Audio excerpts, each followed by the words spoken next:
உங்கள் favourite TV ஷோக்களை இனி miss பண்ண தேவையில்லை. ஜீ5 இல் முற்றிலும் இலவசமாக காணுங்கள். இங்கேயும் எப்பொழுதும். நீங்க குழந்தைங்களை ஹாஸ்பிடலுக்கு கூட்டிட்டு போங்க சார். நீ யாரு எழிலுக்கு ஆர்டர் போடுறதுக்கு? ஐயோ மேடம், நான் அவருக்கு ஆர்டர் போடல. நான் சொல்ல வந்ததே வேற. நாம குழந்தைங்களோட சந்தோஷத்துக்காக சில விஷயங்களை செய்யறோம். சில நேரம் குழந்தைங்க முன்னேற்றத்துக்காக சில விஷயங்களை செய்யறோம். காம்படிஷன்ங்கிறது குழந்தைங்க வாழ்க்கையில ஒரு முன்னேற்றத்தை கொண்டு வரோன்னு எனக்கு தோணுது. அதனாலதான் சொல்றேன்.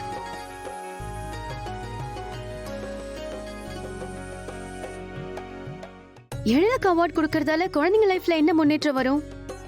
சும்மா ஏதாவது உளறிட்டு இருக்காத. அப்படியும் இருக்கலாம் மேடம். எழில் சார், நீங்க கூட்டிட்டு போனீங்கன்னா டிசிப்ளினா பஞ்சுவலா வரணும்னு சொன்னீங்க. அதுக்கு இந்த ஃபங்க்ஷன் தான் சரியான இடமா இருக்கும். நீங்க தானே சொன்னீங்க செரின் சார் உங்களுக்கு ரோல் மாடல்னு. ஆனா நீங்க எத்தனை பேருக்கு ரோல் மாடல்னு இந்த ஃபங்க்ஷனுக்கு குழந்தைங்களோட வந்தா தானே உங்களுக்கும் தெரியும்.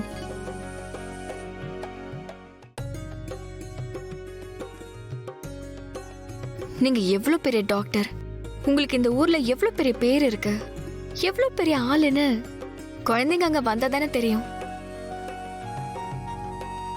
உங்களை பத்தி குழந்தைங்களுக்கு தெரிய வேண்டாமா?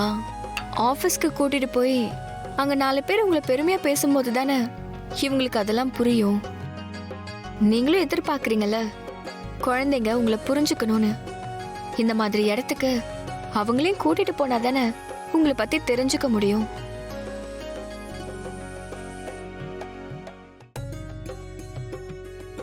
குழந்தைங்க ஒழுக்கமா உங்களை மாதிரி டிசிப்ளினா பஞ்சுலா இருந்தா என்ன மரியாதை கிடைக்கும்னு அவங்களுக்கும் தெரியணும்ல சார்.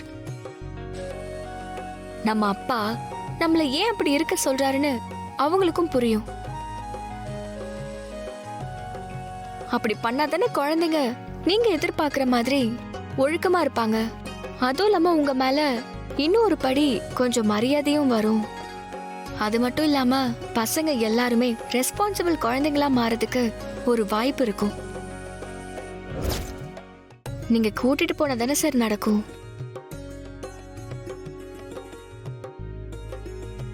ஆமாம்பா, சுடர் சொல்றதுதான் கரெக்டுப்பா. உன்னை பத்தி எங்க எல்லாருக்கும் தெரியும். உன்னை பத்தின விஷயங்களை எவ்வளவுதான் குழந்தைங்களுக்கு எடுத்து சொன்னாலும் அதை அவங்க மைண்ட்ல எடுத்துப்பாங்கன்னு சொல்ல முடியாதுல்லப்பா. இந்த மாதிரி ஃபங்க்ஷனுக்கு கூட்டிட்டு போனா அங்க நேர்ல பாப்பாங்க. உன்னை அங்க எல்லாரும் பாராட்டி பேசுறத அவங்க கேட்பாங்க. அப்பதான் உன்னை பத்தின அருமையே அவங்களுக்கு தெரியும்.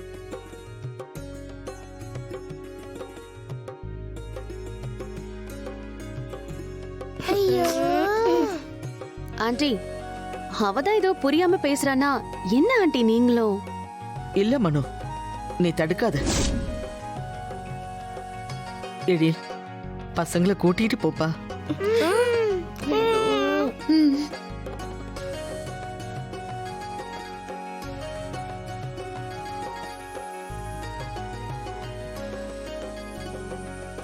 ப்ளீஸ் சார், கூட்டிட்டு போங்க சார். சரின்னு சொல்லுங்க. எழில், எங்களுக்காக கூட்டிட்டு போப்பா. சரி, ஓகே. அவங்களையும் கூட்டிட்டு போறோமா? ம்.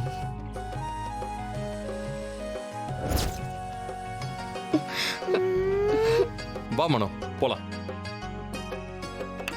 சரிம்மா, நான் போயிட்டு வரேன். ஓகேப்பா. வர ஆண்டி. அப்புறம் என்ன, சந்தோஷம் தானே? அட போங்க பாட்டி, நாங்க போகல. நான் உங்க நல்லதுக்காக தான் சொன்னேன். எங்களுக்கு என்ன நல்லது? அங்க போனா ஐஸ்கிரீம், கேக்கு, ஸ்வீட்ஸ்னு உங்களுக்கு தேவையான எல்லாமே கிடைக்கும்.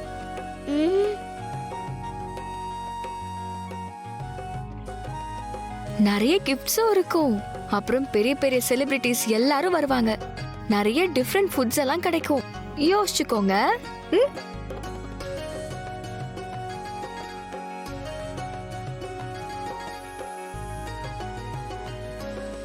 அப்படின்னா ஓகே, ஒரு நைட்டு தானே, சமாளிச்சுக்கலாம் B.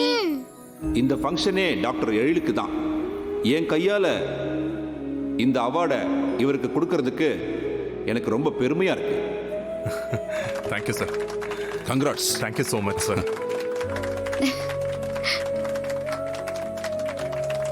Thank you sir. Thank you so much sir. வாழ்த்துக்கள் மிஸ்டர் எழில்.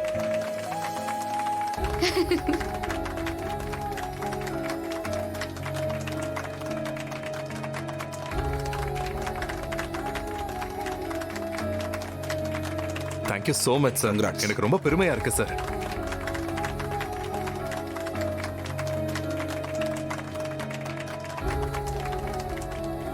நீங்க பேசுங்க. Sure, sir. Please keep it there.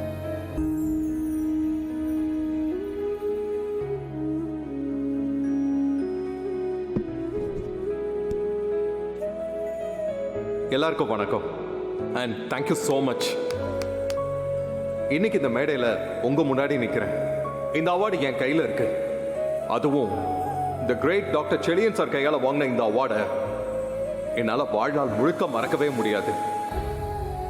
Thank you doctor. Super, ரொம்ப பெருமையா சந்தோஷமா இருக்கு. பேசுங்க பேசுங்க. இந்த உலகத்துல தாய்மைங்கிறது எவ்வளவு புனிதமானது. அதுவும் ஒரு உயிர்ல இருந்து இன்னொரு உயிர் இந்த உலகத்துக்கு வருது. அதுக்கு காரணமா இருக்கிற அனைத்து பெண்களுக்கும் நான் தலை வணங்குறேன்.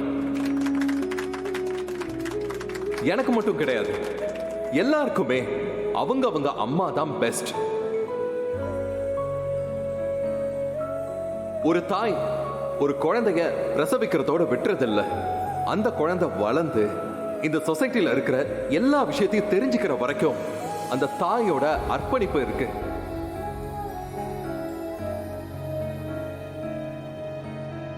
நாம பெருமைப்படுற ஒரு விஷயம் என்னன்னா, இந்த உலகத்தையே எட்டி பார்க்காத ஒரு உயிர் முதல்ல நம்புறது அவங்க அம்மாவை தான்.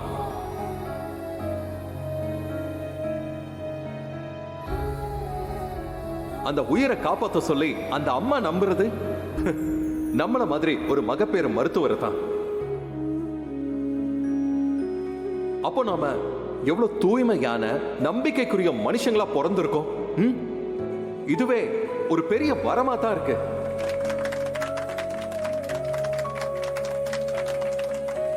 ஒரு அறைக்குள்ள பிரசவங்கிற பேர்ல 2 உயிர் பணையம் வைக்கப்படுது. அதே சமயம் அந்த பிரசவத்துல 2 உயிருக்கும் எதுவும் ஆயிடாம ஒரு டாக்டரா அவங்களோட அந்த நம்பிக்கையை காப்பாத்தி அவங்க குழந்தைய கையில கொடுக்கிற அந்த நொடி, அந்த நிமிஷம் நம்ம கடவுளா மாறுறோம்.